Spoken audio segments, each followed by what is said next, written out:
What on earth is this? Why are these dirty kids in my home? Adrian Whitlock's voice crashed through the east hallway like a thunderclap. In the laundry room ahead stood Lena Carter, the housemate he'd hired 7 months ago, crouched on the floor, huddled around 2 babies. One child cradled in her lap, the other clinging to her shoulder with a soft whimper. The scene struck him like an offense against everything he had built. Order, cleanliness, control. Lena's hair was loose, frizzy from the damp, her skin pale with exhaustion. Her hands were cracked, fingers calloused from hours of scrubbing. Dark shadows bruised the skin beneath her eyes, and her uniform was damp with a mix of sweat and soap water. But Adrian didn't see any of that. He only saw a rule broken. No children. What in God's name do you think you're doing? He roared, stepping into the room. Lena jolted awake with a gasp, instinctively clutching her children closer. Her eyes widened in terror as she recognized the man standing before her. Adrian Whitlock, billionaire, owner of the estate, and known across the entire staff for his zero-tolerance policies. I didn't mean, she stammered. Sir, please, I can explain. He pointed a trembling finger at the babies. You brought them in here like strays off the street. Do you have any idea what you've done? You think this is a shelter? Do you think this is some motel for you to drag your mess into? Emmy, the word hit her like a slap. Lena flinched. I'm sorry, please. I swear I didn't mean to. Their sitter, she quit this morning. My apartment flooded 2 nights ago. I've been trying to keep working without telling anyone, but I didn't want to miss today. I knew the house needed to be ready for tomorrow's guests. A moment, he hissed. Don't insult my intelligence. His eyes swept over the room. A small puddle near the washing machine. A frayed corner of the blanket caught in the door. He snapped. You've ruined this place. Do you realize how much that washing machine costs? You've contaminated my house with crying filth and God knows what else. I didn't, sir. Please, no one touched it. I noticed the knob was loose earlier, and I tried to fix it with the toolkit. I thought I could, but he wasn't listening. His hand flew out in blind rage, knocking the already unstable vase off the counter. It shattered just inches from Lena's feet, sending crystal shards across the floor like glittering knives. Lena screamed, pulling her legs up to shield her children, who were now crying from the sound. Her hands trembled as she whispered frantically to calm them. You have no idea what you've done, he hissed. You're not paid to fix things. You're not paid to bring your damn life into my house. This isn't charity. This is business. You are an employee, not a guest. And you've just signed your exit.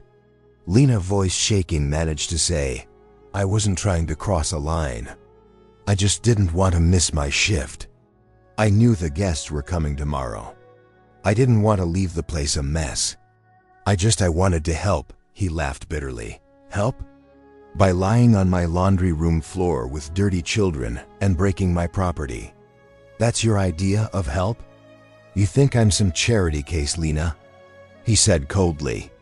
Tears welled in Lena's eyes, but she refused to cry. She rocked the twins gently. The boy whimpered, nuzzling her chest.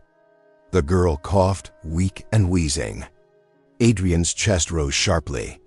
He turned his face away, jaw clenched, eyes burning. That sound, that cough, a flash struck him. A small boy, curled on a hospital bed 5 years ago. Lips blue from pneumonia. A silence he could still hear on the worst nights. The way the child had once run down this same hallway in foodie pajamas, giggling before life ripped it all away in a crash no amount of money could reverse. He swallowed hard, but the bitterness refused to go down. I don't care what your sob story is, he growled, though his voice cracked faintly now. You signed a contract. You knew the rules. No dependents, no exceptions. I just needed one night, Lena whispered. Just one. I made sure everything was cleaned. Huh. Adrian's eyes scanned her. The fraying seams on her coat, the missing buttons, the deep lines of exhaustion under her eyes. Her sneakers were soaked through. One of the laces was knotted with a bread twist tie. She looked like someone who'd carried her entire life on her back. Still, he barked coldly. "Get them out of here. Now you're fired." The words fell like iron. Lena gasped, tightening her grip on the twins. "Sir, please. This was one mistake. I've never been late. Never stolen. Never caused trouble. I've fixed leaks, cleaned vomit, cooked for staff when the chef was out. I've worked every holiday. I don't care." His voice was ice. "Rules are rules. You violated the most important one. No children ever." Lena's eyes welled with tears. "Please don't take away my job. I can't afford to lose it. My babies." He turned his back to her. "Leave before I call security." Lena opened her mouth again, but the words died in her throat. Her body slumped as if something inside her had been severed. She gathered her children, carefully wrapping them tighter. Her hands shook as she lifted her worn tote bag from the corner. The strap broke. She tied it back with a rubber band from her wrist. She didn't cry. She simply walked slowly down the hallway, past the portraits, past the polished floors she had mopped countless times. Her sneakers squeaked on the tile. A soft cough escaped one of the twins. Adrian didn't move. When the front door opened, a gust of cold wind rushed in. Rain tapped against the stone walkway. The door closed behind her with a dull click, and in the silence that returned, Adrian was left alone, surrounded by glass shards, old grief, and a quiet that no longer felt peaceful at all. Lena stepped out into the rain, the babies pressed tightly against her chest, their tiny fingers clinging to her uniform as though they understood the weight of the moment. The cold sliced through her thin jacket like knives. Her shoes soaked through instantly, squishing with every step on the stone path, but she didn't cry. Not yet. The tears were there, building behind her eyes, burning, but she wouldn't let them fall. Not where he might still be watching. Behind her, the door of the mansion clicked shut with surgical precision. Like everything about imprecise, ruthless, final, Adrian watched from the second-floor window. The overhead light cast a reflection of his face across the glass. Pale, stern, unreadable. He told himself he'd done the right thing, the professional thing. A breach of contract was a breach of contract. No matter the reason, rules existed for a reason. He built his empire on structure, on control, letting emotions seep into the equation. That's how things collapsed. And yet, the image of Lena's cracked hands, trembling as she adjusted the blanket over her sleeping children, wouldn't leave him, nor the way the little girl had looked up at him. Wide-eyed, uncertain, then terrified, like she had sensed the same coldness in him that had frozen everything inside since that day 6 years ago. He turned away from the window and loosened his tie, breath tight in his chest. Downstairs, Lena sat on the curb just outside the gates. Her babies bundled close, waiting for the ride-share app to find a driver. The rain kept falling, soaking through her clothes. Her spirit, one of the twins, stirred, coughing softly. She rubbed his back, whispering a song she barely remembered from her own mother. "This ain't how you going to remember your mama," she said quietly. "You hear me? This ain't the story." Now, if you feel for Lena, hit like to support her and comment your location. Maybe someone nearby is watching with you too. Her phone buzzed. The driver canceled. Another 10 minutes to find a new one. She had only $8 left on her debit card. Not enough for surge pricing. Her fingers shook as she searched for bus routes. None were running this late. She thought about calling someone, anyone, but there was no one. The security guard at the front gate stepped outside holding an umbrella. Hector, he was older, maybe in his 50s, thick mustache, kind eyes behind a worn Boston Red Sox cap. "You okay, Miss Carter?"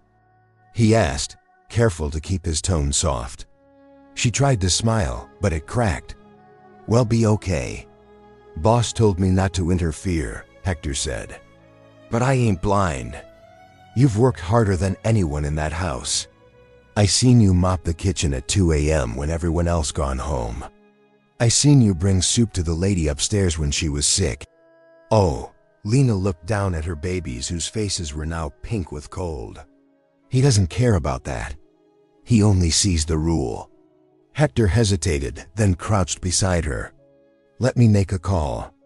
There's a women's shelter on Auburn Street. Ain't fancy, but they got heat. Might get you through the night." She nodded, swallowing her pride. "Thank you." Back inside, Adrian walked past the nursery door again. He paused. His hand hovered over the doorknob, but didn't touch it. The last time he'd opened, it was the morning after the accident. His wife had begged him to pack it up. He refused. Instead, he sealed it, as if pretending it didn't exist would make the pain vanish. But now, the cries of a child had returned to that house. And they didn't come from memory. They came from flesh and blood, and for a split second, the illusion of control faltered. He returned to his study and poured 2 fingers of scotch, ignoring the clock chiming 1 a.m. He sat in the dark, sipping, listening to the storm. The next morning, sunlight broke through the gray sky, washing over the estate's pristine lawns. Lena hadn't returned. Her schedule showed a shift starting at 7 a.m., but her station was empty. The stainless steel sink she always scrubbed to a mirror shine still bore water spots. The hallway light bulb she kept meaning to change still flickered. Adrian sipped his black coffee in silence. Everything felt slightly off. Not wrong, just noticeably missing. Hector knocked lightly on the kitchen door, holding a folded towel in his hand. "Found this near the gate," he said. "One of the kids dropped it. Figured you might want it for lost and found." Adrian took the towel, hesitated. It was soft, baby blue, stitched with clumsy hearts along the edge, clearly handmade. A name was faintly embroidered in pink thread. "Mia," he said nothing. But that night, when the staff had left, and the house was still again, Adrian found himself sitting at his desk, turning the towel over in his hands, like it held an answer he wasn't ready to face. Outside, the wind howled. Inside, the house remained silent, but not peaceful. It was missing something now, someone, and though Adrian Whitlock would never admit it out loud, he felt it. The next day passed with mechanical precision. Adrian attended back-to-back meetings via video call, reviewed quarterly revenue charts, and signed off on a new landscaping contract. From the outside, he was the same man as always, measured, in control, untouched by personal matters. But his thoughts kept slipping. At lunch, he passed the laundry room and glanced in. The shelf was bare now, the shattered vase long swept up by housekeeping. No sign of last night's chaos remained, except a small damp ring on the tile where Lena had sat on Saturday. He stared at it longer than he intended, then turned away, annoyed with himself. The staff moved carefully around him. Whispers followed his back. Not about stocks, boardrooms, or lawsuits, but about what he'd done to Lena. Most didn't say it aloud, yet a few looks said what mouths wouldn't. "You went too far this time." He ignored them. That evening, a gentle knock sounded at his office door. Mrs. Penelope, head of housekeeping, stepped in. In her 60s, she'd served the Whitlock family long before Adrian inherited the estate, and seldom disturbed him unless it mattered. "Mr. Whitlock," she said softly, clipboard in hand. "I'd like to discuss Miss Carter's replacement schedule." He didn't look up. "Speak to HR." "I did. They're circulating the listing, but I thought you'd want to approve the candidates. I trust your judgment, clearly." She still didn't move. "Sir, if I may, Lena was the best we ever had." Adrian's pen halted. "That's not relevant anymore. She didn't break things, Penelope said gently. She fixed them without being asked, even when it wasn't her responsibility. His voice cooled. She broke a rule that exists for a reason.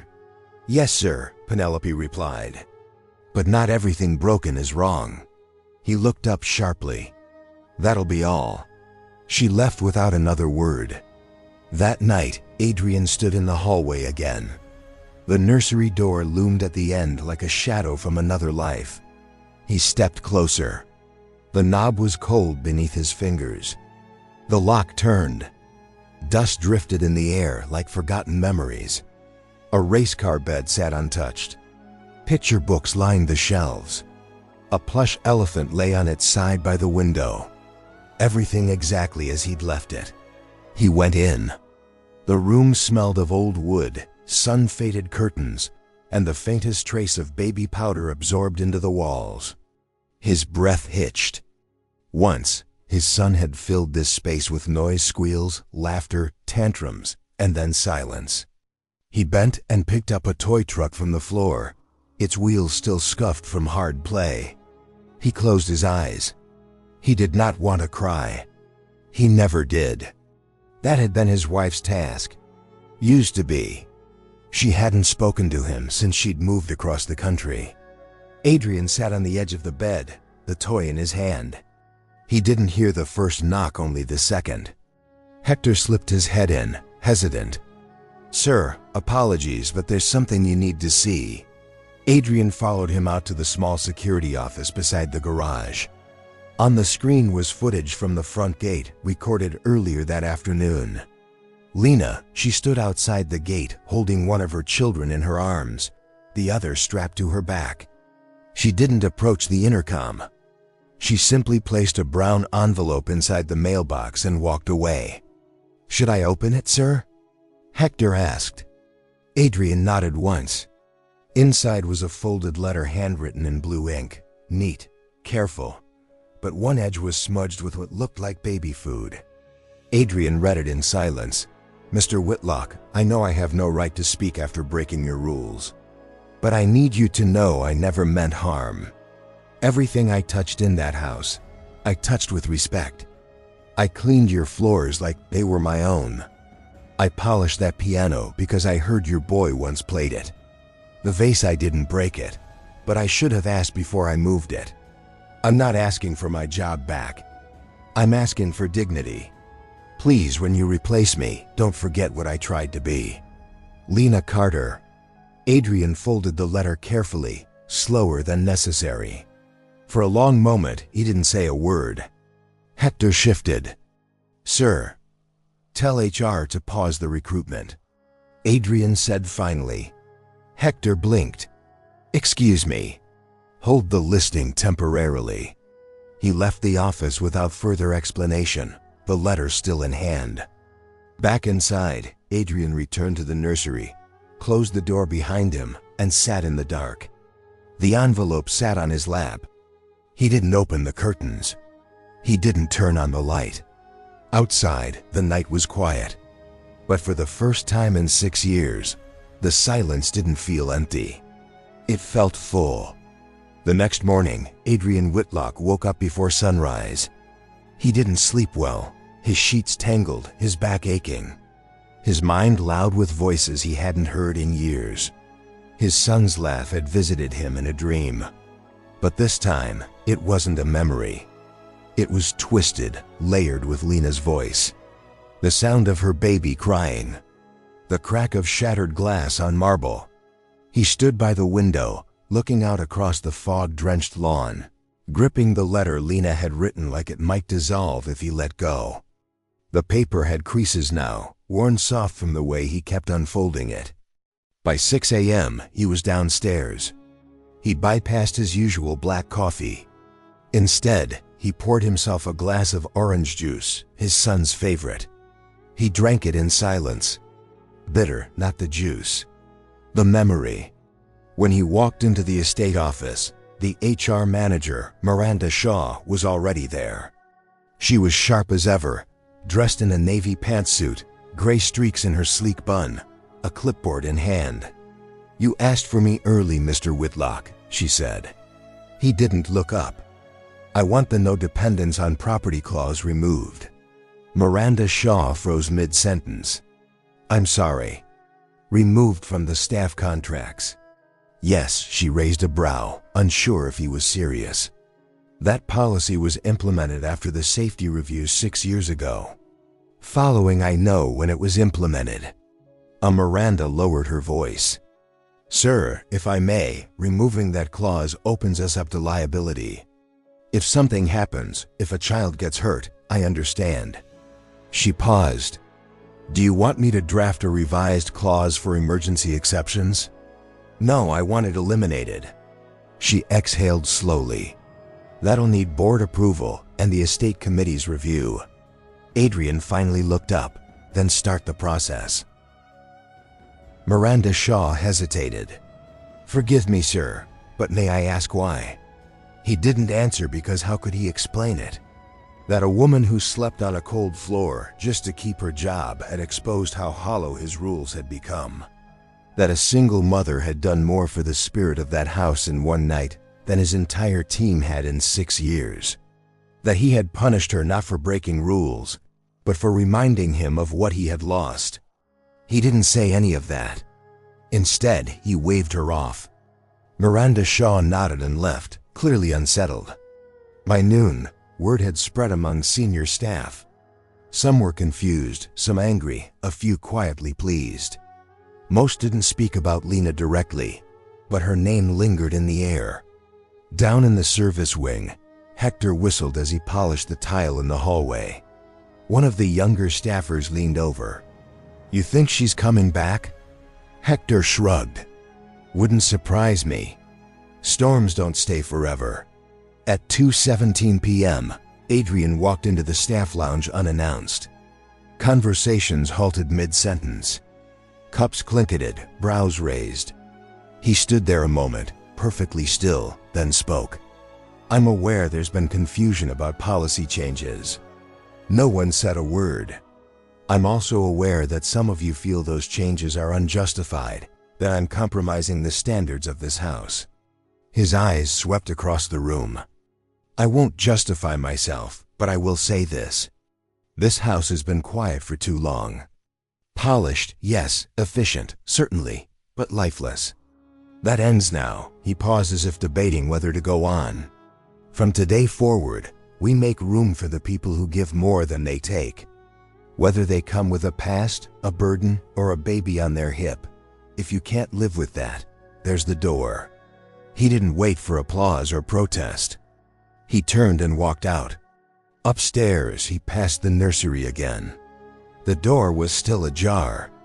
Later that night, as the staff filtered out and the house settled back into stillness, Adrian returned to his study.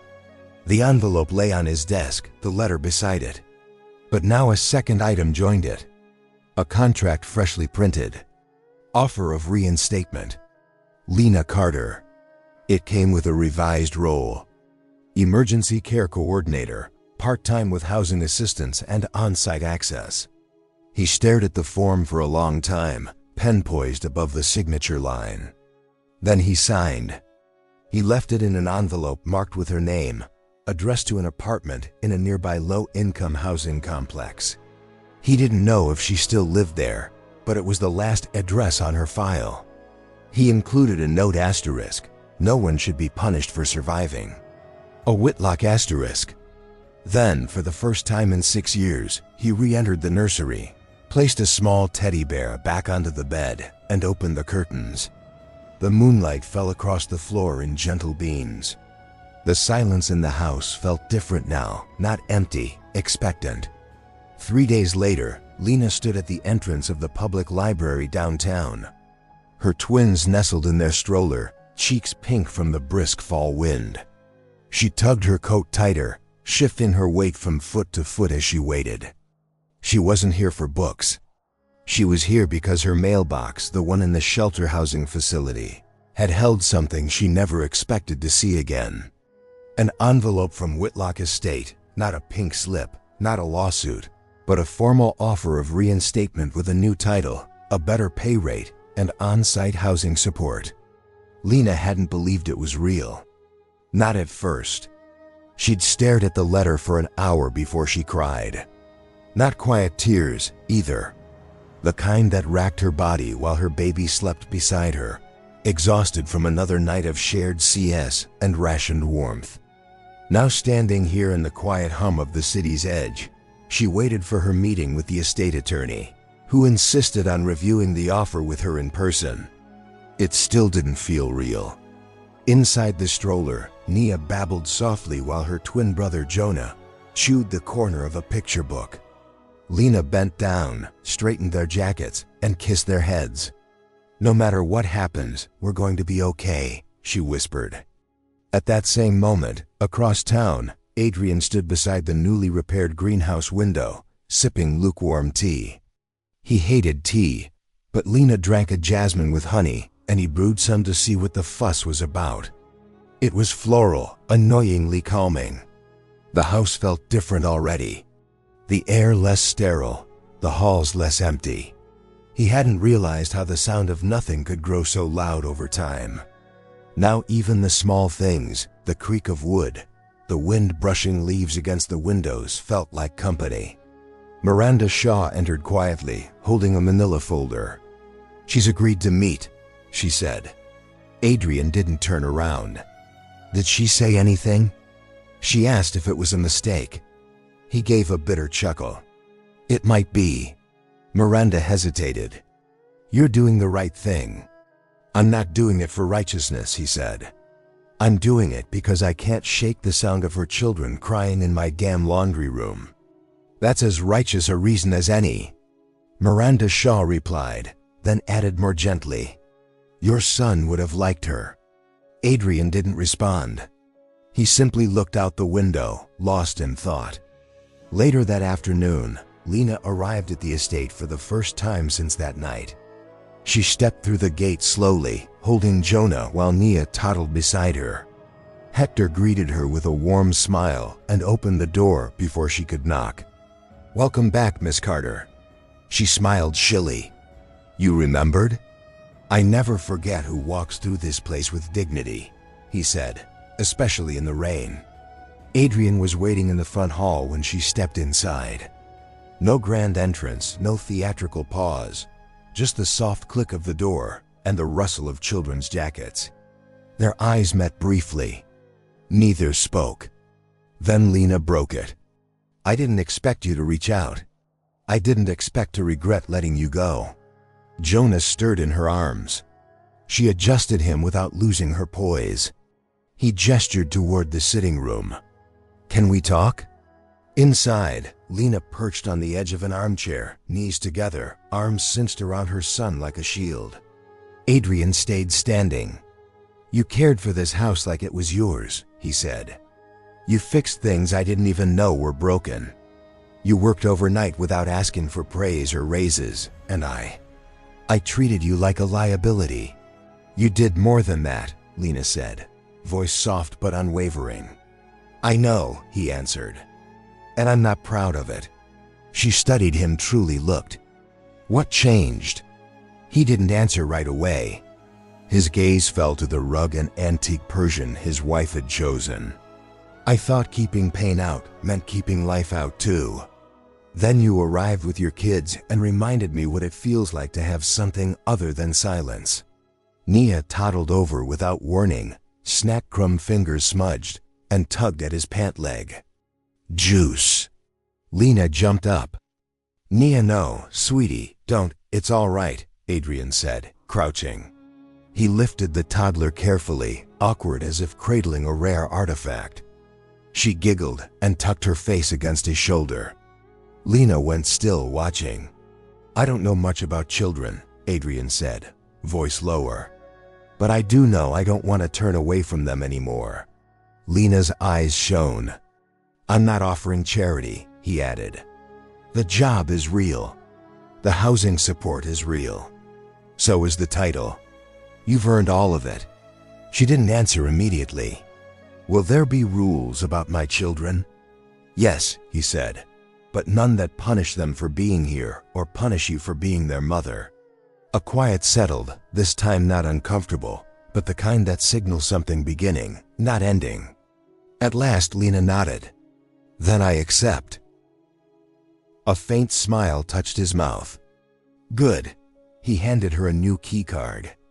It wasn't engraved like his, didn't gleam, but it opened the East Wing guest suite, the one nearest the nursery. She took it with both hands. "Thank you." He paused. "And Lena, about the vase. You were right that night." She arched a brow. "I broke it days before," he said softly. "You were just trying to fix it." For a long moment, she said nothing. Then, almost a whisper, "So were you." The East Wing hadn't seen light in years. It was the quietest part of the Whitlock estate, unused, unopened, untouched. Adrian had assigned it to guests he never entertained, and left it out of tours he never gave. But now, as the sun filtered through the tall windows and cast golden rectangles onto the parquet floor, it came alive again. Lena stepped into the suite, her twins in tow, and breathed in the scent of freshly cleaned linen and lemon oil. It was bigger than her entire apartment had been. 3 rooms, a small kitchenette, a bathroom with working heat, and a view of the garden. No CS, no mildew, no ceiling leaks. Nia squealed with delight and took off down the hallway, arms out like an airplane. Jonah followed, wobbling, both of them giggling as their socked feet slid across the polished wood. Lena sank onto the edge of the bed, exhausted, but oddly light. She had brought very little with her, just a single duffel bag, a diaper box she used as a suitcase, and a folded blanket her mother had crocheted before she passed. This wasn't home. Not yet.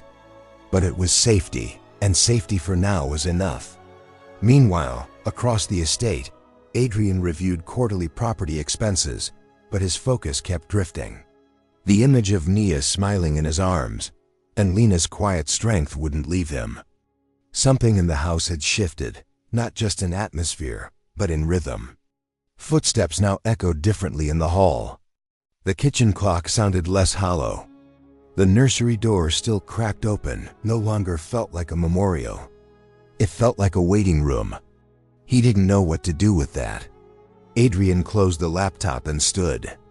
For reasons he couldn't explain, he walked into the kitchen and opened the pantry. Formula, baby wipes, jars of banana puree. Someone on staff had taken initiative. Next to the fridge was a yellow sticky note and neat handwriting.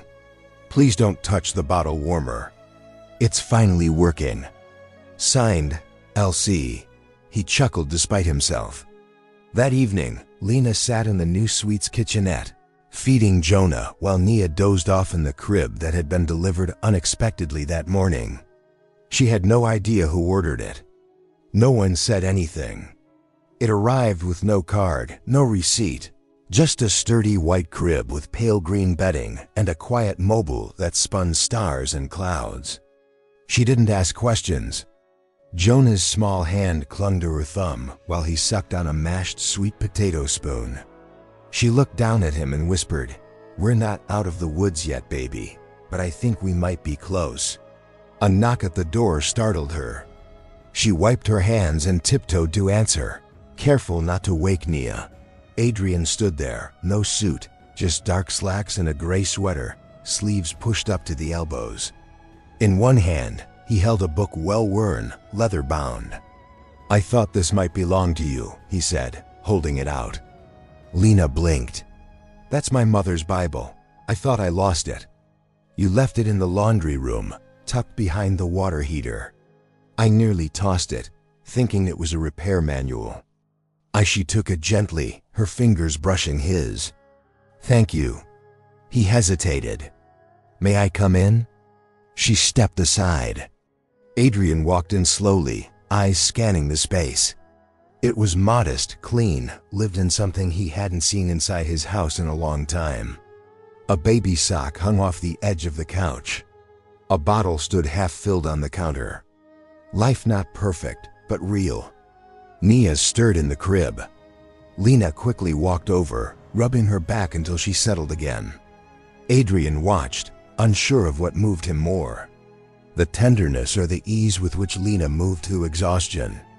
"I've arranged for the kids to have access to the garden," he said. "No more hiding." Lena turned, her face softening. "That means more than you know." He nodded toward the crib. "She looks like you." "Jonah has got his father's eyes," she said, then added, "He left before they were born." Adrian didn't respond, but something in his jaw tightened. "I'm not asking for pity," Lena said. "I just want to work, raise my kids, and sleep somewhere that doesn't leak when it rains. You'll have that here and more if you want it." Her eyes narrowed just slightly. "What does that mean?" "It means," Adrian said slowly, "that this house could use more voices, more warmth. I never realized how much until they were gone." Lena gave a tired smile.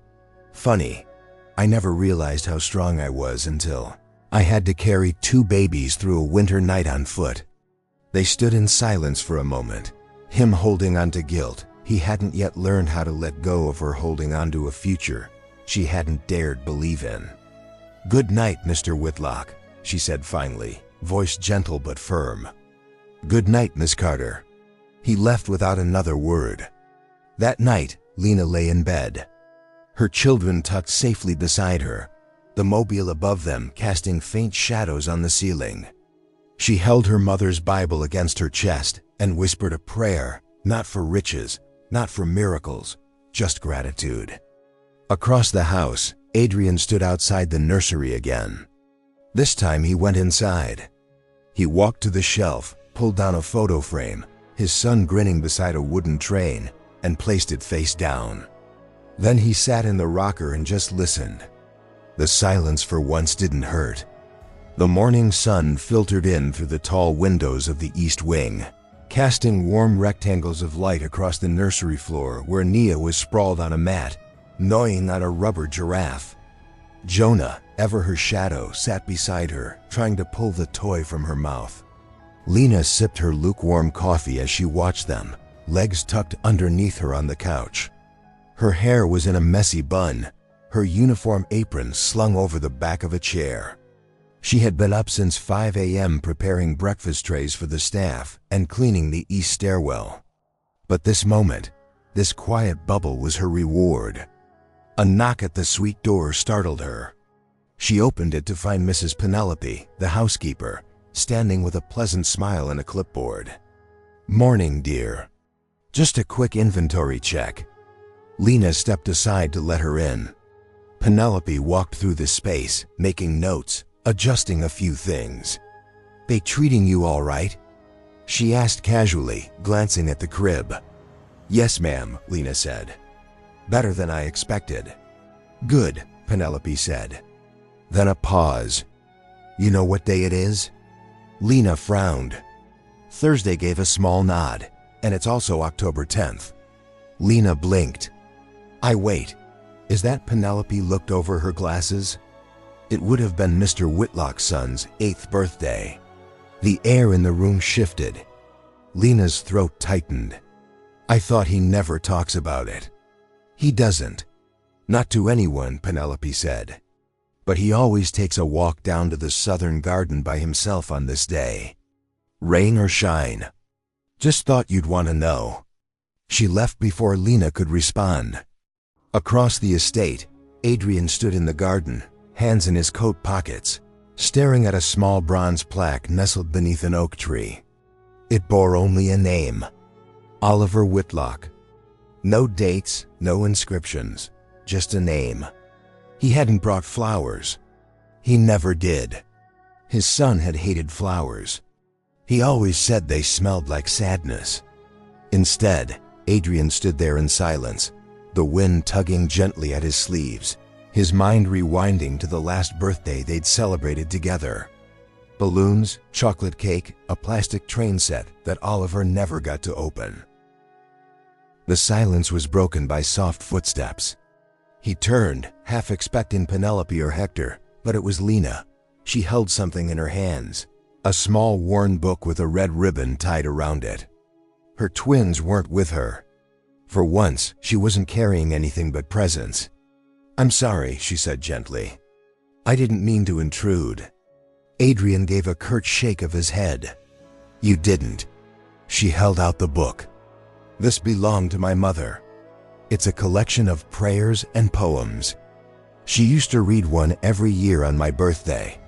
I thought maybe Oliver would have liked it." Oh, he didn't take the book right away. His fingers twitched, uncertain. "You don't have to read it," she added. "I can leave it here." He took it slowly, reverently. It felt heavier than it should have. Lena stepped back, giving him space. "I never know what to do with today," he admitted, voice barely above a whisper. "I locked the house down. Cancel meetings, but it never helps. May not dead. Grief doesn't respect challengers." He looked at her, then really looked. "Why are you doing this?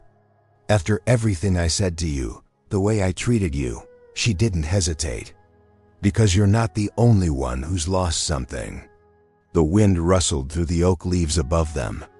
For a long moment, neither of them spoke. Then Adrian asked, "Will you stay?" "Just for a few minutes." "I'd be honored," Lena replied. They sat on the bench beneath the tree, side by side, but not touching. Adrian opened the book and began to read aloud, his voice thick, uncertain at first, but gaining strength as he read. "To the ones we held but never kept, the ones who flew before their time, may your names outlive the silence. May your laughter echo in trees." By the time he finished, his hands trembled slightly.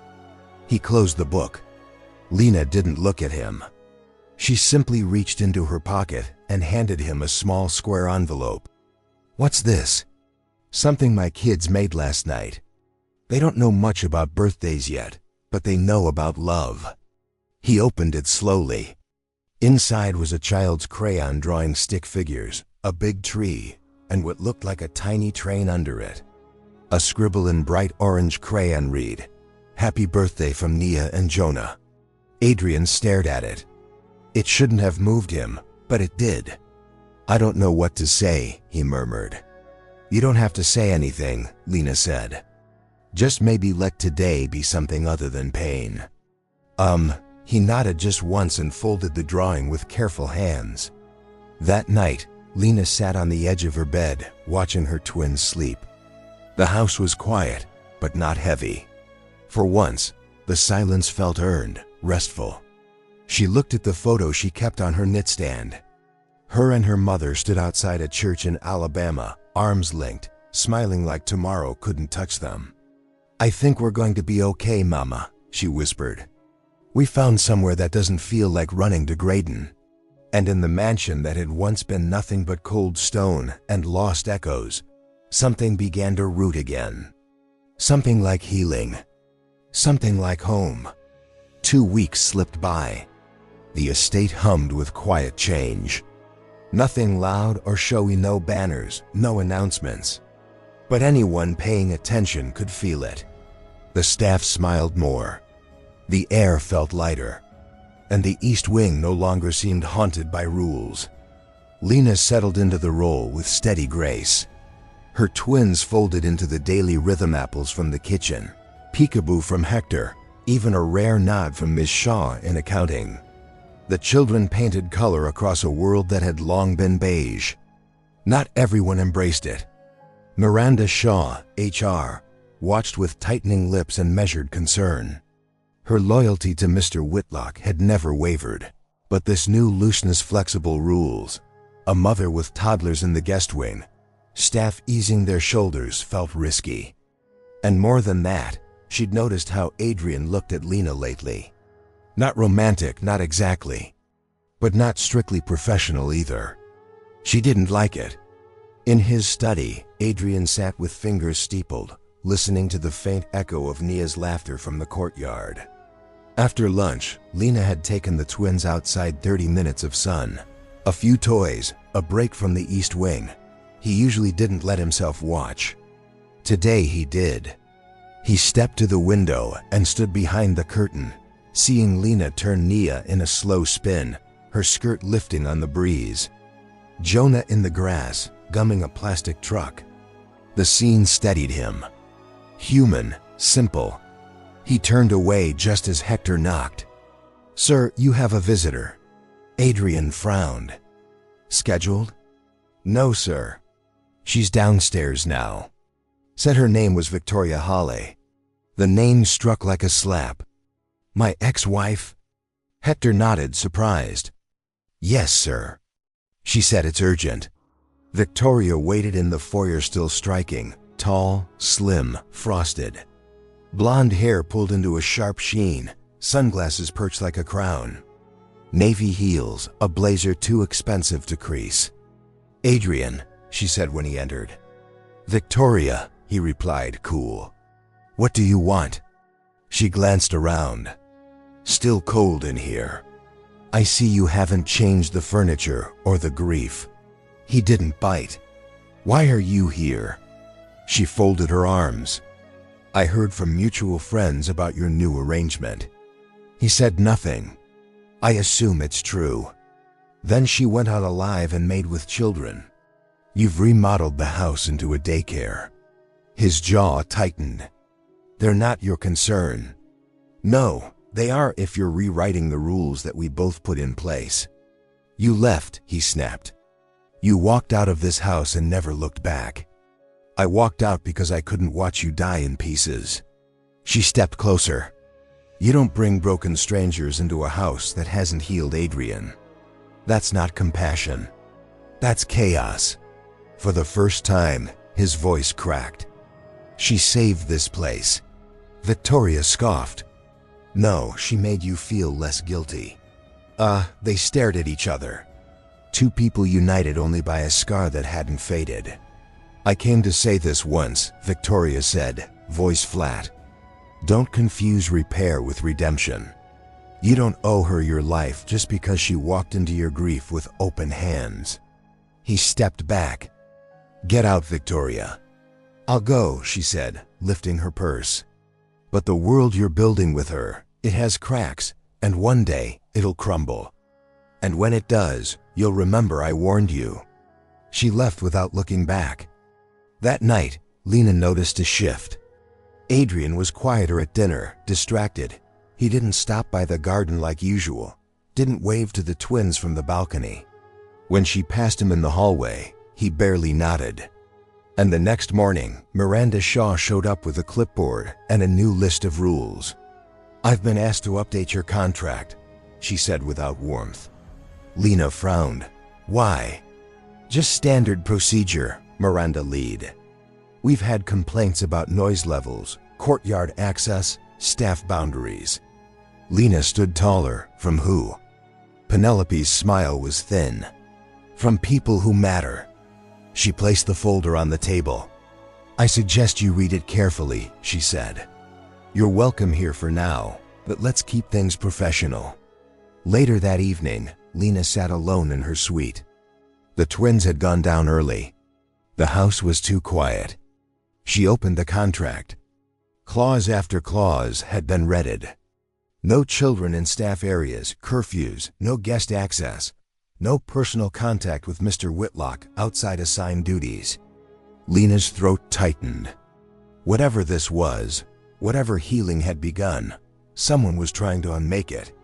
Meanwhile, Adrian sat in his darkened study, staring at the flickering light of the fireplace. Victoria's words echoed louder than he wanted to admit. "Don't confuse repair with redemption." He looked down at the letter Lena had written him weeks ago. Of the one still tucked in his desk. He hadn't answered it. Maybe he didn't know how, but now the silence felt dangerous. Lena sat by the window, her fingers pressed to her lips, her eyes scanning the revised contract again, as if a second read would make the words kinder. But they weren't. They were clinical, sharp, designed to remind her that no matter how safe this place had begun to feel, she was still expendable. Mia stirred in the crib behind her. Jonah let out a soft cough in his sleep. Lena pressed her fingers harder against her lips to stop herself from crying. She had known better. She had told herself not to get comfortable. And yet, somewhere between baby bottles and linen folding, She'd allowed herself to believe this house could be something more than temporary. Now it was all crashing again. She folded the contract neatly and slipped it back into the envelope. The header on the front still read, "Revised Terms." Miss Carter, not Lena, not even Miss Carter. Just cold black ink and distance. She stood, stepped to the desk in the corner of the suite, and pulled out a blank sheet of stationery. The same kind she had used for her first letter to Adrian, the letter he never responded to. But tonight she wrote again, not out of hope this time, but necessity. "Dear Mr. Whitlock, I want to thank you for what these past weeks have meant to me and my children. The safety, the dignity, the chance to sleep without fear. You didn't owe me that. But I need to be honest. The new contract feels like a warning. A door creaking shut again. If that is your wish, I will go. But I deserve to know why. I've worked hard, kept my place, made no demands. My children have been respectful, cared for, and quiet as the wind that once filled your halls with silence. Please don't undo this. Not for their sake, for yours. Because you were building something here, something human. And if you let fear rewrite the rules again, you'll lose it. And this house will go back to being the same lonely echo it was before we came. Lena." She folded the letter, sealed it, and placed it under his study door at midnight, heart pounding the entire walk back. She didn't sleep that night. Adrian found the letter at 5:43 a.m. He hadn't meant to check the study. He'd been pacing the hallway, mind swimming, and his eyes caught the edge of the envelope. He sat down, read it once, then again, then a third time. His chest tightened. He picked up the contract Penelope had left on his desk and scanned the revisions. They weren't his words, not his voice, but his silence had signed them. And silence, he realized, had always been his accomplice. By noon, Lena still hadn't heard from him. She kept her head down, moved through her chores. The staff's tone had shifted cooler, more cautious. Even Hector seemed tense, like they'd all been warned.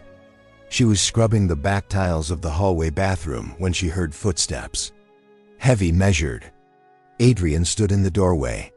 He looked like he hadn't slept. Lena didn't rise. She didn't even look up.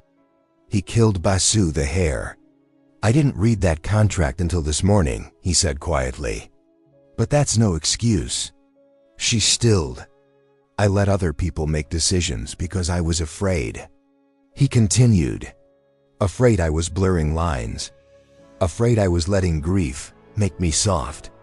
Afraid of what this house becomes when it's filled with voices again." Now she looked at him. "But you're right," he said. "I was building something, and I can't let someone else knock it down just because they're uncomfortable with life returning." Lena's eyes were glassy.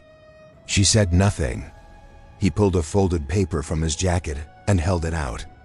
A new contract, 3 lines, no noise restrictions, no curfews, no separation clause.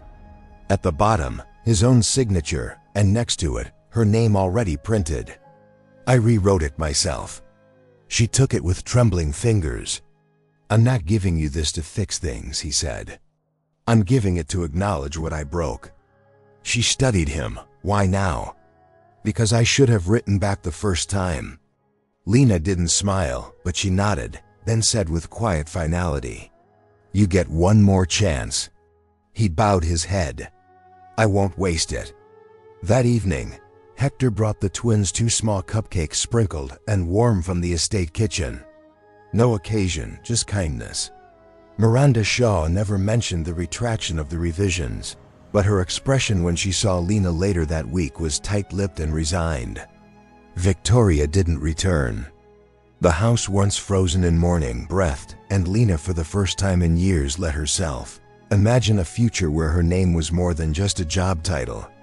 She was still the help, still a mother, still a woman rebuilding her dignity 1 floor tile at a time. But now she was seen. And Adrian, he finally understood what silence had cost him. Rain fell softly over the Whitlock estate, the kind of steady drizzle that blurred the world into muted colors. It was the kind of weather that used to bring Adrian to a full stop. The kind that made him lock the windows, close the curtains, and disappear into rooms no one was allowed to enter. But this morning, he stood in the doorway of the East Wing with an umbrella in one hand and a thermos of hot chocolate in the other. He waited, not out of obligation, but because Lena and the twins had made their morning walks a ritual. Even in the rain, she'd wrap them in tiny hooded coats. Jonah always fussing, Nia always giggling, and walked them down to the stone path that wound through the garden. Today, they were running late. He found himself checking his watch twice. When the door opened, it wasn't the twins who emerged first. It was Lena alone. Her hair was pinned back messily, and exhaustion traced the corners of her eyes. "Jonah's sick," she said quietly. He stepped forward. "Fever?" "No, just teething, I think. But he hasn't slept much." "Neither have I." Adrian held out the thermos. "This has honey and cinnamon. Hector's idea." Lena took it with both hands, fingers brushing his. "Thank you." They stood there for a long moment, the mist curling around their silhouettes. "I've been thinking about the plaque," she said softly. He looked at her. "The one in the garden, just a name, no date, no memory." "It's private," he said. "I understand," she replied. "But grief buried too deep becomes shame." He flinched visibly. "I don't mean to judge you, Mr. Whitlock. I know what it's like to lose something and build a wall around it. But children are meant to be remembered, not hidden." He exhaled slowly. "I told myself if I didn't speak of Oliver, he wouldn't haunt me." "But silence invites ghosts," Lena said. "And they never leave politely." Adrian chuckled bitterly. "You always know the one thing I don't want to hear." "I think that's what makes it worth saying." She turned, ready to go back inside. But he reached out, not touching her, just stopping her. "Lena, yes. Would you have stayed even if I hadn't rewritten the contract?" She looked at him and then gently, "No, Adrian." He nodded once, quietly wounded. "I'm not here for pity, Adrian," she said. "I'm here for truth, for stability, for the chance to raise my children without having to beg for the dignity of a warm bed." "I know." She stepped back, the umbrella now between them. "But I'm glad you did rewrite it, because it told me something." "What? That you're trying?" That night, Adrian walked the garden paths alone. Rain still fell and the stone beneath his feet was slick, but he didn't slip. Not anymore. He stopped at the plaque beneath the oak tree. And this time, he brought something with him. A framed photograph of Oliver, smiling, missing teeth, a chocolate smear on his chin, his last birthday. He placed the photo next to the plaque and sat down, not to grieve in silence, but to speak. He spoke for hours quietly, reverently, stories, apologies, memories, and for the first time in years, he didn't feel watched by ghosts. He felt accompanied by them. Back in the East Wing, Lena was watching over Jonah, who had finally fallen into a heavy sleep. Nia lay curled at her side, clutching a doll. The storm outside rolled low in the sky, but it didn't make her flinch. The house no longer felt like something she had to survive. It felt like something she could rebuild. And somewhere deep inside its stone walls, a man who once hated the sound of laughter was beginning to listen. The sound of laughter floated down the East Wing corridor. It was light, unguarded Nia's squeals, followed by Lena's warm chuckle. Adrian stood just out of view near the staircase, a coffee mug cooling in his hands. He didn't dare step into the room yet, afraid that the presence of an outsider, even him, might rupture the moment. He hadn't realized how rare real joy sounded in his house until it returned.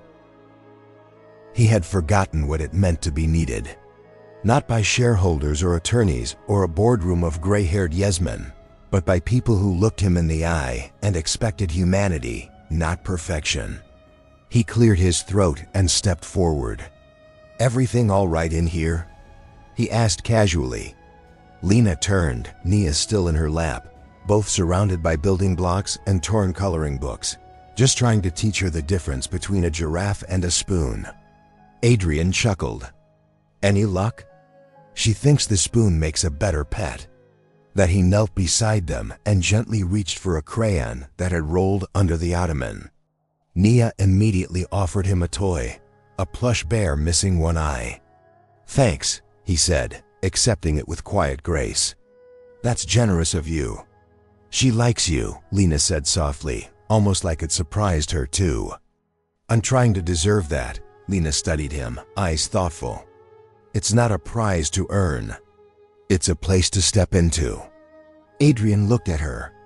And what about you? Do you like me? Lena didn't answer right away. Instead, she ran her hand over Nia's curls and said, You're different when you're down here with us. You don't wear your grief like a badge. It's heavy, he said. I know. And you? She shrugged. I've carried so much. I stopped measuring the weight. Later that afternoon, Adrian walked into the main drawing room where Miranda Shaw was meeting with a few estate staffers. They were reviewing upcoming inventory orders, but conversation stopped when he entered. Miranda Shaw, he said a word. She followed him into the study, her posture tight. You disapproved of the contract revision, he said. She didn't deny it. I voiced my concerns. Yes, you bypassed me, he added, and tried to revert Lena's status without informing me. I was trying to protect the structure, she replied. Your generosity has always been your weakness. He leaned on the desk, eyes steady. My weakness was believing structure mattered more than people, she flinched. I'm not firing you, he said, but I am changing your role. Effective immediately, your oversight of residential staff is suspended. You'll continue managing payroll and legal compliance. But Lena answers directly to me. Miranda's jaw tightened. So she's different now. She's trusted, he said. And trust isn't negotiable. Vu as she left, clearly wounded. Adrian felt no triumph, just clarity. That evening, Lena found a note slipped under her door. Don't dim your light to fit the shadows of this house. Keep shining, NG. She stared at it for a long time, then tucked it into her Bible. The next morning, as Lena was preparing breakfast trays with Hector, a new face walked through the kitchen door. A young woman, no older than 22, nervous smile, neatly tied scarf in her hair, a little boy clinging to her leg. Excuse me, she said softly. I heard there was an opening for kitchen help. Someone said this was a place where moms could work safely. Hector looked up at Lena. Lena turned toward the girl and knelt down to the boy's eye level. What's your name? She asked him. Nico, the boy whispered. Well, Nico, Lena said, smiling gently. Welcome to the safest place I know. Adrian watched all of this from the doorway. Again, unseen again, stilled by the sight of hope unfolding in front of him. The kitchen, once sterile and orderly, now carried the warmth of a new kind of legacy. One that wasn't built on steel and concrete, but on open doors and second chances. And in that moment, Adrian Whitlock realized something. This house had always been grand. But now, for the first time in years, it was good. A week later, the front gates of the Whitlock estate groaned open to a black town car. Sleek, silent, and unmistakably corporate. Out stepped Bernard Sterling, one of Adrian's oldest business associates and the Q of Whitlock Holdings. With him were two members of the company's board, wealthy silver-haired men in over-tailored suits and guarded expressions. They hadn't come to talk about real estate or quarterly earnings. They'd come because word had gotten out. Not about Lena, not exactly, but about something changing at the Whitlock estate. Something personal, something unbecoming of a man of Adrian's position. Hector met Adrian in the hall with a whisper. They're here. They didn't call ahead. Adrian, already in a pressed shirt but without his jacket, simply nodded. Let them wait in the study. They don't look happy. Adrian smiled faintly. They never do, no. Inside the study, Bernard tapped his cane against the floor impatiently while one of the board members poured himself a brandy from the decanter. "Is it true?" Bernard asked when Adrian entered. "I'm going to need more than that," Adrian replied coolly, taking his seat. "That you're allowing live-in staff to break policy, that children are being housed on the grounds, that you've become emotionally involved." Adrian held his gaze. "Emotionally involved with a maid." Other words landed like a slap, but Adrian didn't flinch. "I have revised staff protocols," he said evenly. "I've offered housing to a qualified employee and her children. And yes, I trust her judgment and her character." Bernard leaned forward. "This isn't just about your house, Adrian. Your name is on towers across 6 cities.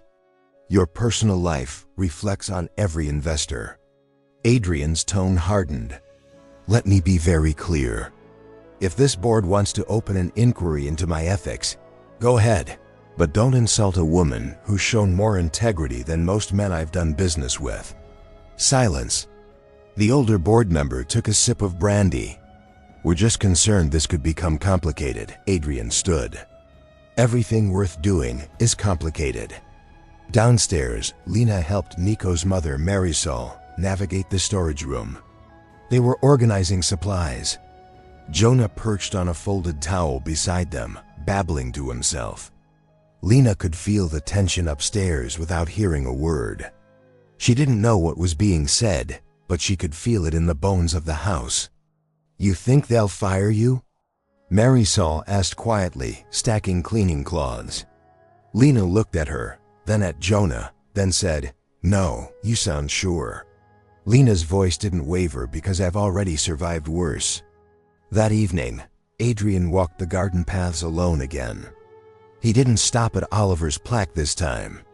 He kept walking past the west greenhouse, past the marble fountain that had once been his mother's pride. He stopped at the east wing. Lena's door was slightly open.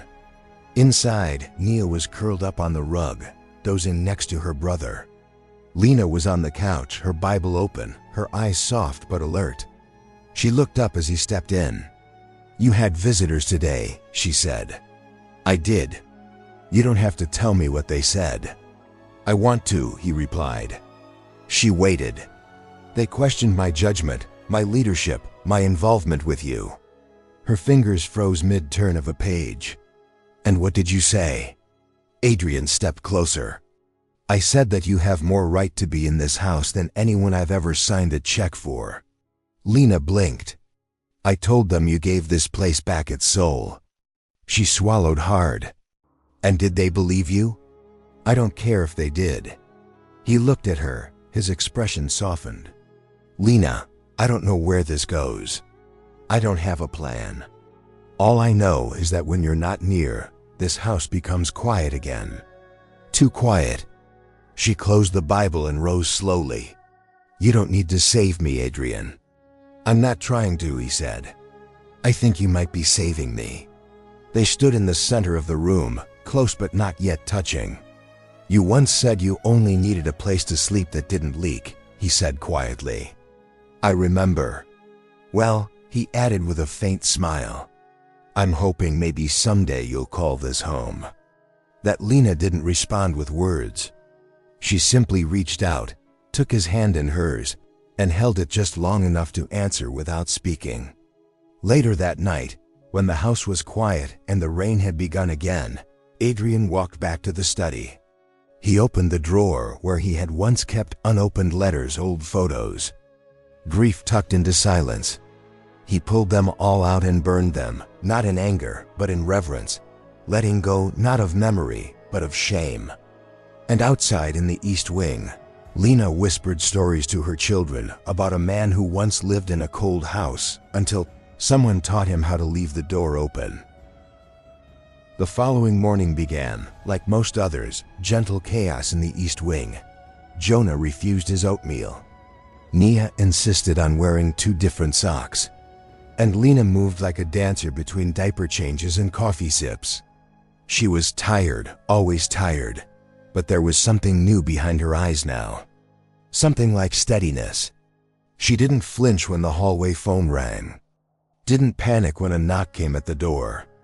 The fear was still there, but it no longer owned her. Adrian was in the greenhouse, sleeves rolled up, hands in the dirt. He'd begun tending to the roses again, something he hadn't done in over 5 years. Oliver had once named each flower bed after dinosaurs: the T-Rex bed, the Triceratops aisle. The signs were long gone, but Adrian still remembered which patch was which. As he trimmed a wilted bloom, Hector appeared beside him. "There's someone asking to speak with you," Hector said carefully. "A woman." Adrian raised an eyebrow. "Press?" "No, she said she's Lena's cousin from Alabama. She brought a letter." Adrian wiped his hands and followed Hector back toward the front. Standing in the foyer was a woman in her mid-30s, slim-worn sneakers, tight curls pulled under a floral scarf. She held her purse close like a shield. "You Adrian Whitlock?" she asked. "I am." She stepped forward and handed him a folded piece of lined notebook paper. "I don't mean to cause trouble, but Lena wrote this 6 months ago. She mailed it to me when things were real bad. Told me to only deliver it if she didn't make it back home." Adrian unfolded the letter slowly. The handwriting was unmistakably Lena's. "Dear Tasha, if anything happens to me, promise me you'll tell the twins I tried. I tried to find somewhere safe. I tried to be more than what life gave me. I tried not to disappear. This world isn't always kind to girls like me. But I'm not giving up. I won't die quiet. And if someone finds this and still remembers my name, then maybe I was more than just somebody's maid. Maybe I mattered. Love, Lena." Adrian read it twice. Then once more. Tasha shifted uncomfortably. "I didn't mean to dump this on you. I just needed to see where she landed." Adrian folded the letter. "She landed on her feet." "No." Tasha looked skeptical. "Does she know that?" He nodded. "She will." Later that evening, Lena was in the laundry room folding sheets when Adrian entered, quiet as ever. He didn't speak at first, just stood with her, shoulder to shoulder, folding linens in silence. Then he slid the letter across the folding table. She looked down. Her breath caught. "You weren't meant to see that," she said quietly. "I think I was." Lena didn't touch the paper. "It was a bad time. I was running. I didn't know where I'd end up. You ended up here. I wasn't sure that would mean anything." He turned toward her, voice low. "It means everything." She blinked, lips trembling just slightly. "I've built towers that scraped the sky." He kept going, closed deals that shifted nations. But none of it mattered when he was alone in this house with nothing but grief and echo. He glanced down at the letter. "You," he exhaled, steadier. "You reminded me what it means to matter. Not for status or performance, just to matter." Lena leaned against the table, heart thudding. Adrian drew a breath. "What do you want from this?" "From me?" She met his eyes fully. "Safety for my kids," she said. "And a name that isn't whispered like charity." He nodded. "You deserve that.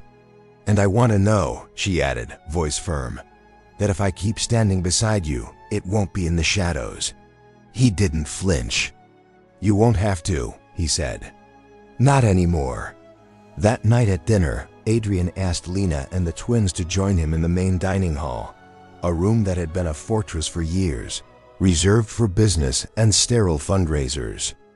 Tonight it felt different. Candles, music, real laughter. Staff drifted in and out, Hector with wine, Penelope with extra napkins. Marisol arrived with apple slices cut into stars for the kids. Midway through the meal, Adrian lifted his glass. "A toast," he said, eyes taking in the room. "To second chances, to courage, and to those who walk into broken rooms and make them whole again." Every gaze shifted to Lena. She didn't cry. She didn't shrink. She smiled. And for the first time, she didn't feel like a guest on borrowed ground. She felt like she belonged. Upstairs, in the hush after dinner, Adrian paused in the hallway. The house was changed. There was no denying it. One truth remained: dignity, once taken, takes time to return. He was willing to wait. He was willing to earn it. Because some things, even for a billionaire, can't be bought. The first knock came at dawn. Not a polite tap, but a hard, insistent pounding from someone used to being admitted without question. Lena woke at once, alert. She glanced at the twins' cribs, both still asleep, curled in their warm nests. She crossed to the window and parted the sheer curtain. A white pickup idled on the gravel. She didn't know it, but the set of the man's shoulders at the door, the entitled rhythm of his fists, pulled a memory from deep inside like a splinter being wrenched free. Her stomach turned. The second knock thundered louder. Adrian was already awake. He'd been reading on the terrace, mug in hand, robe loose, his thoughts drifting between spreadsheets and Lena's smile. Even from the far side of the house, he heard the knock carry through the walls. He sat down his coffee. Then came Hector's voice over the intercom. "Sir, we have a situation at the front." Adrian didn't ask. He was already moving. By the time he reached the door, Lena was already there barefoot, breath quick, her entire frame stiff as stone. Adrian stepped in front of her. The man on the other side of the threshold wore a trucker's jacket and the smugness of someone who hadn't heard the word no in a long time. His eyes slid right over Adrian and landed on Lena.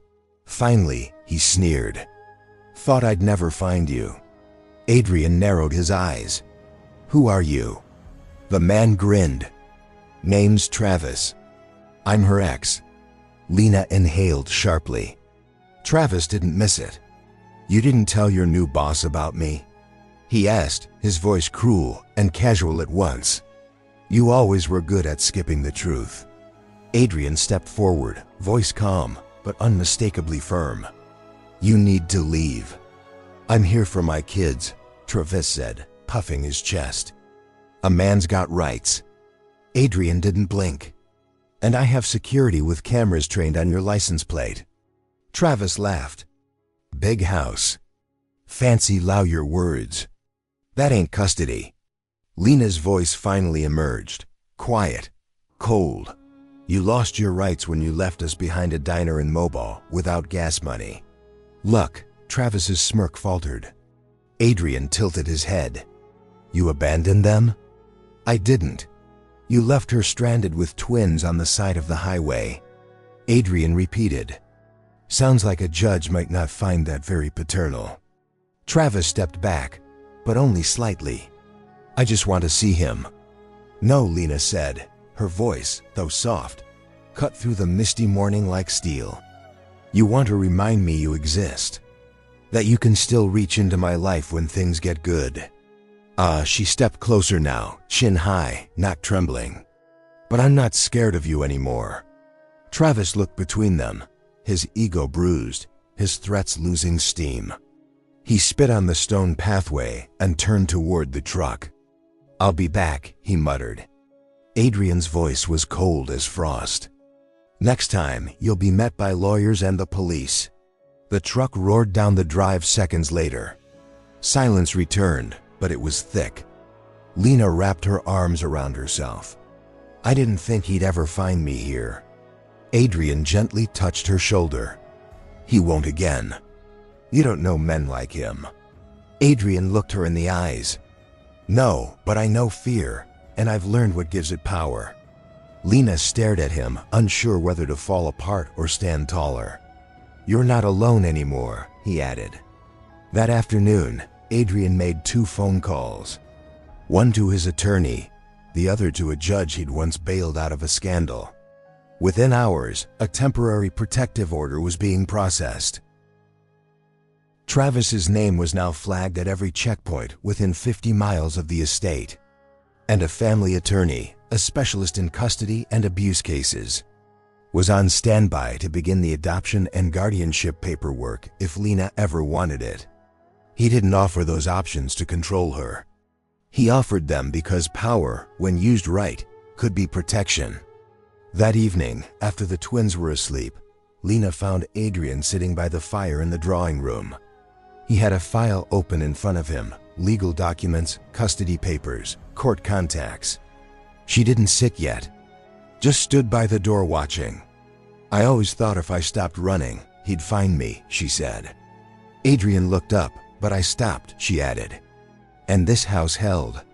He stood and closed the file, then walked to her slowly. "You've had to be strong longer than most people ever will. But you don't have to carry everything alone anymore." Lena looked down. "It's hard to believe it's real. That this place could be safety and not a trap." Adrian reached out and touched her hand. "Then let's build it together, brick by brick, boundary by boundary." A long silence passed between them. And then Lena whispered, "I think I want that." He nodded. And for the first time since she'd arrived, she stepped into his arms, not as help, not as a woman fearing her past, but as a survivor choosing her own future. Outside, rain began to fall again. But inside the estate, two people finally stopped hiding. 3 days passed. Travis didn't return, but the possibility of his return lingered in the hallways like a scent only Lena could detect. She kept checking the locks twice at night. She started packing Jonah and Nia's overnight bags just in case, even though Adrian assured her there'd be no need. Every window she passed, she checked the driveway. Every creak in the house made her flinch. Adrian noticed, but he didn't push. Instead, he did what Lena had done for weeks. He stayed nearby, quietly, consistent. He ate breakfast in the same room now, even if he didn't speak much. He helped Hector repair the sagging greenhouse shelves. He read stories to the twins when they let him. And at night, he sat by the fire with a second cup of tea, waiting for her to join him when she was ready. She always came. One of those nights, as Nia slept curled against Lena's side, and Jonah murmured in a dream, Lena turned to Adrian. "Do you think trauma ever really leaves us?" He didn't answer right away. Then he said, "I think it changes shape. Sometimes it shows up loud. Other times it whispers through perfectly normal moments." She nodded slowly. "And the shame of it," she continued, "isn't in what happened to me. It's in how it shows up when I'm finally safe. Like my brain doesn't believe safety is real."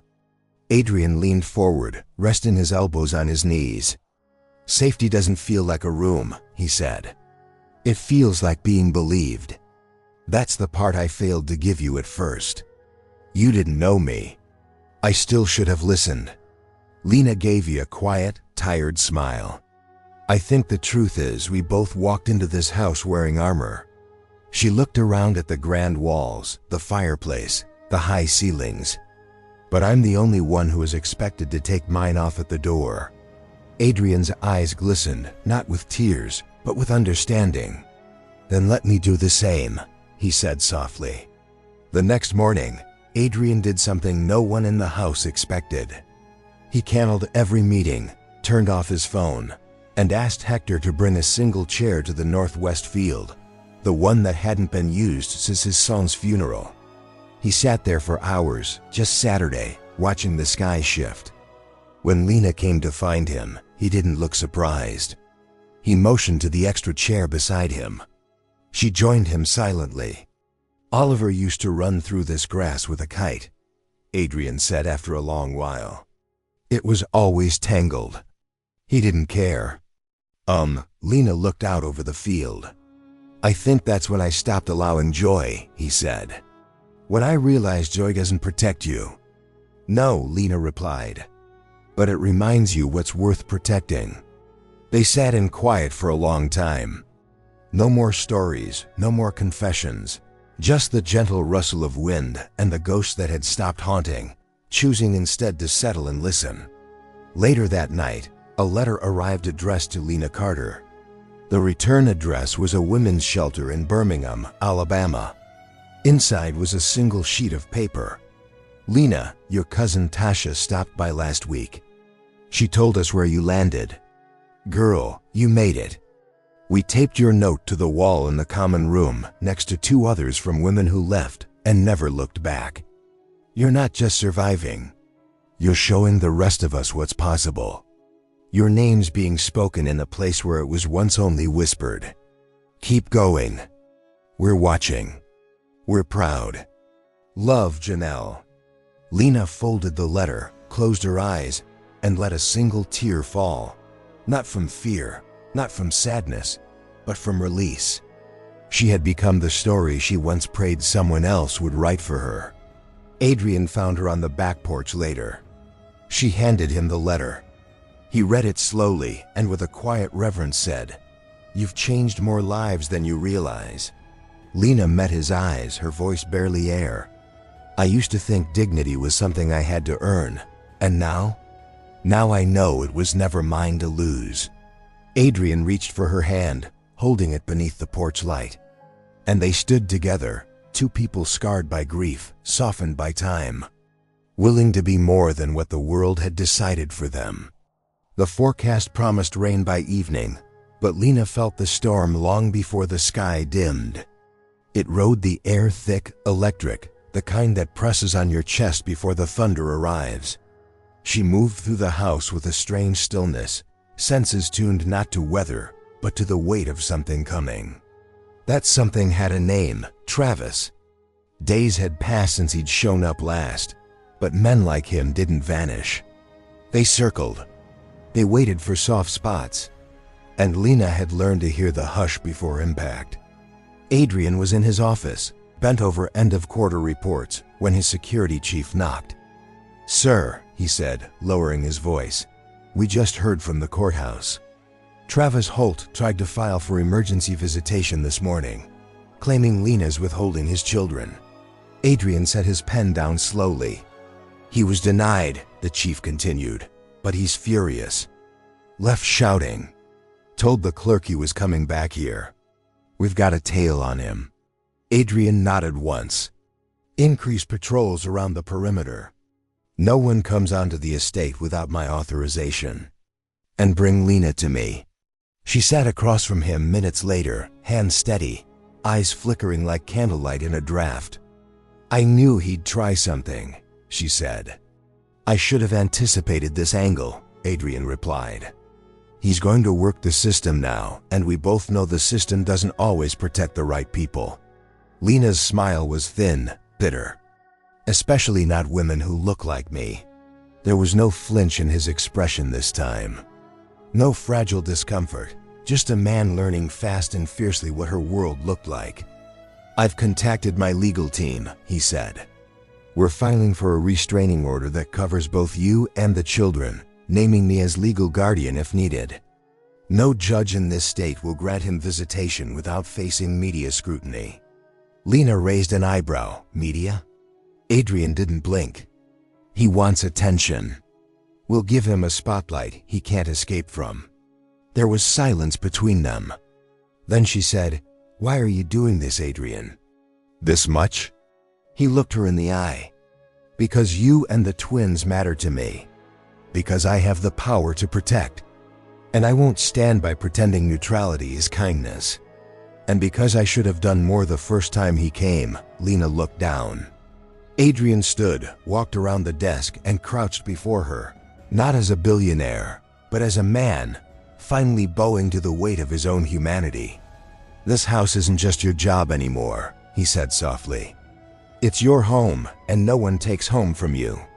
That night, the rain came hard. It slammed against the windows, bent trees, turned the driveway into dark glass. Hector stayed by the monitors in the security room. 2 guards stood at the front and back gates, radios clipped to their shoulders.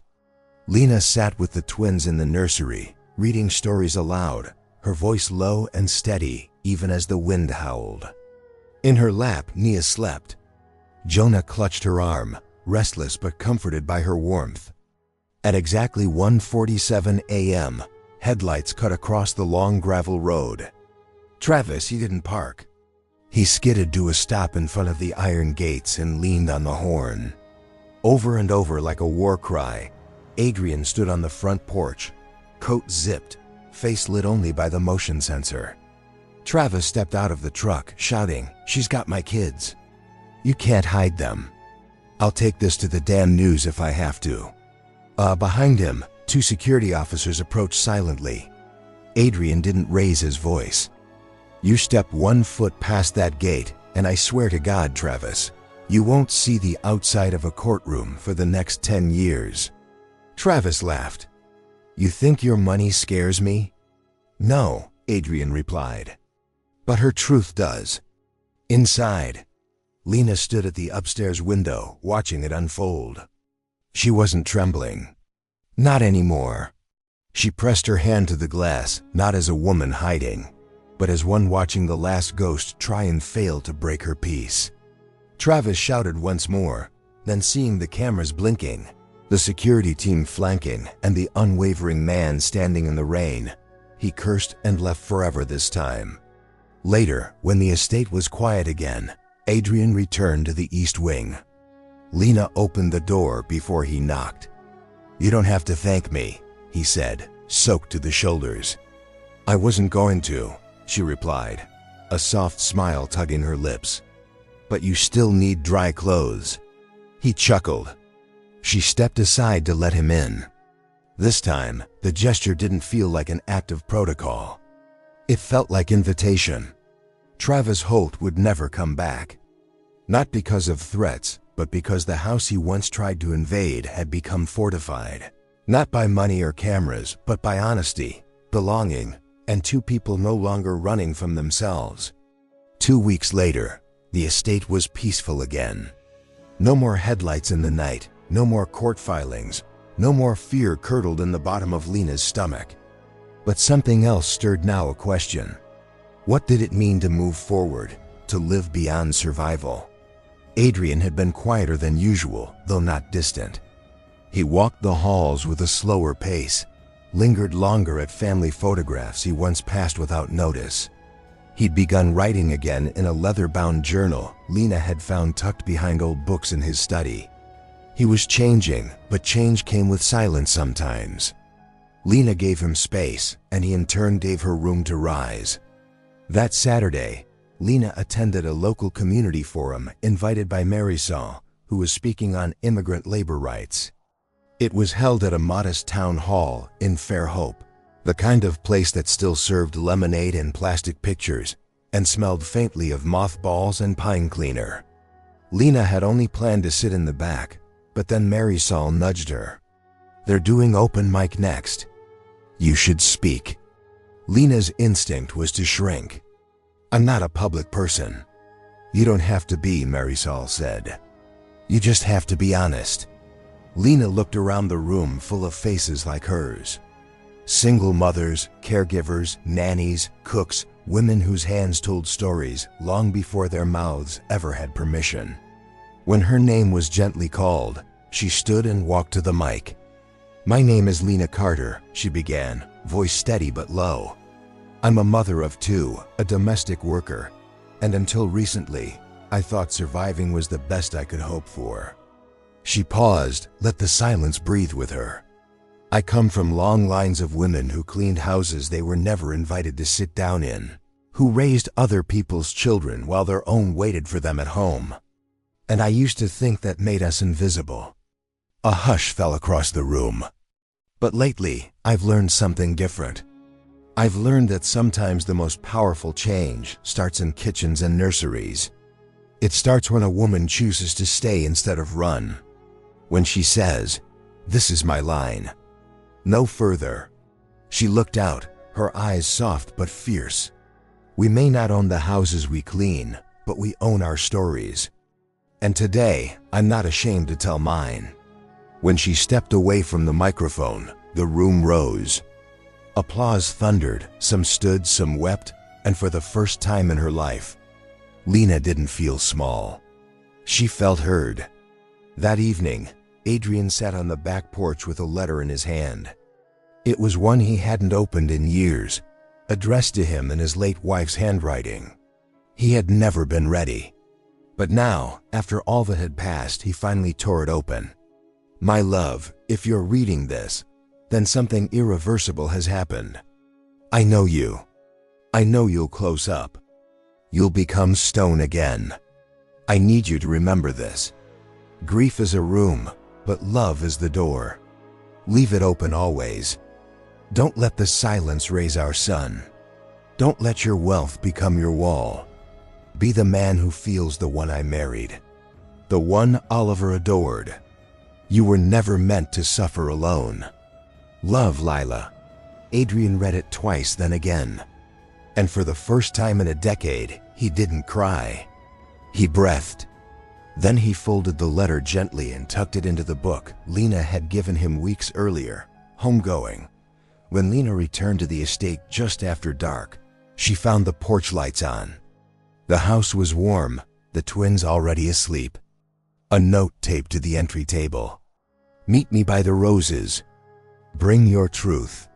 She walked to the garden, the gravel crunching under her feet. Adrian stood waiting, one hand in his pocket, the other holding something small, a ring box. Her breath caught. He opened it, but there was no diamond inside, only a folded slip of paper. He handed it to her. She read the line aloud. You were never just the help. You were always the heart. She looked up, eyes full. This isn't a proposal, he said softly. Not yet. It's a promise. To what? She whispered. To never ask you to shrink again, to never see you as less, and to build a life together if you want that. Lena looked around the garden. The same garden where months ago she'd stood an inch from being broken. I do want that, she said. And when she stepped into his arms, the house behind them no longer looked like a mansion. It looked like home. Spring came late that year. The air warmed slowly, like the house itself had needed time to thaw. But when the magnolia finally bloomed outside the estate's iron gates, everything inside had already shifted. The staff now greeted Lena not with passing nods, but with respect rooted in something deeper than hierarchy.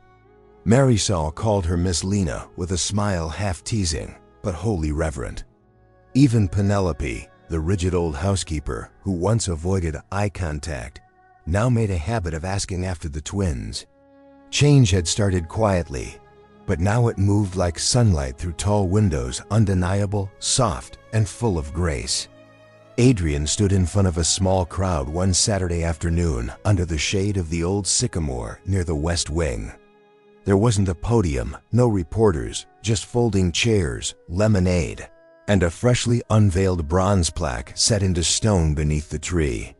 He looked down at the inscription one more time in memory of Oliver Whitlock. Let joy return. Let walls fall. Then he cleared his throat. Thank you for coming, he began. For a long time, this house existed only to contain pain. My son passed on these grounds. My marriage ended in tragedy. And for years, I believed silence was strength. He looked out at the group, mostly staff, some neighbors, a few members of the board who had learned to sit with humility instead of entitlement. But strength, Adrian continued, is admitting when you've forgotten how to live. And courage is letting someone else show you the way back. No. He looked at Lena standing beneath a flowering dogwood. Jonah on her hip, Nia tugging at her dress. And sometimes healing arrives disguised as chaos. As children's laughter where there was once stillness, as a single mother with more grace than this entire estate could teach. Soft laughter broke the stillness. I thought I built towers, he finished. But it turns out I was building walls until she tore them down. Applause didn't erupt. Instead, people stood, not out of performance, but respect because something sacred had been said, and they knew it. Inside, after the ceremony, Lena walked the halls like a woman finally owning her space. She passed the kitchen where she used to scrub silently. She passed the linen closet where she once cried, afraid her kids would be taken from her. Now she entered the nursery, not as an employee, but as its architect. She'd repainted it last week. Soft green, light filtering curtains, a bookshelf filled with stories about dignity, power, and love that didn't need approval to be real. On the shelf sat a framed photo. Adrian, Lena, the twins, unposed, unfiltered, smiling. That night on the veranda, Lena sat beside Adrian. They didn't speak for a long while, just watched the stars appear. One by one, she finally broke the silence. "You never asked what I want next." Adrian looked at her because I'm ready for any answer. She turned to him, voice low. "I want a life that doesn't need hiding. I want to walk through town with my children and not have people wonder why a white man's holding their hands." Adrian didn't flinch. "Then we'll walk. I want to build something of my own." "You already have." "I want to love," she added. "That doesn't need saving, just sharing." Adrian reached for her hand. "You've had that," he said, long before I had the words for it. Weeks later, the first public news story appeared. Not in the business section, not about profits, but in a local human interest column. Billionaire breaks silence. Adrian Whitlock opens his home and heart to community healing. There was a photo, not of Lena, not of the estate, but of the plaque beneath the sycamore. The caption read, "Strength is not in the walls we build, it's in the ones we allow to fall." And so the house that once echoed with loss began to breathe differently. There was music in the halls now. The smell of real food. Jonah's tiny footsteps. Mia's drawings taped to expensive wallpaper. Adrian's late wife's piano was played again by Lena clumsily at first, then beautifully with both twins nestled on either side. The past still lived there, but it no longer ruled. Grief became part of the soil, love part of the roof. And what remained was life, quiet, strong, earned, and completely unhidden. The story is not just about a billionaire and a maid. It's about how healing often walks in quietly, disguised as chaos. It reminds us that dignity isn't granted by wealth, status, or bloodline. It's something we carry inside us, even when the world tries to tear it away. Lena's path proves that survival isn't the finish line, belonging is. Her power wasn't in volume, but in the depth of her endurance. And Adrian's redemption didn't arrive with grand displays. It grew from learning to listen, to trust, and to make room for someone else's truth. In a world that so often mutes women's voices, especially Black women's, this story insists that every name should be remembered, every struggle witnessed, and every heart welcomed home. Because in the end, love isn't about rescuing someone. It's about standing with them when the storm returns and saying, "You don't have to run anymore."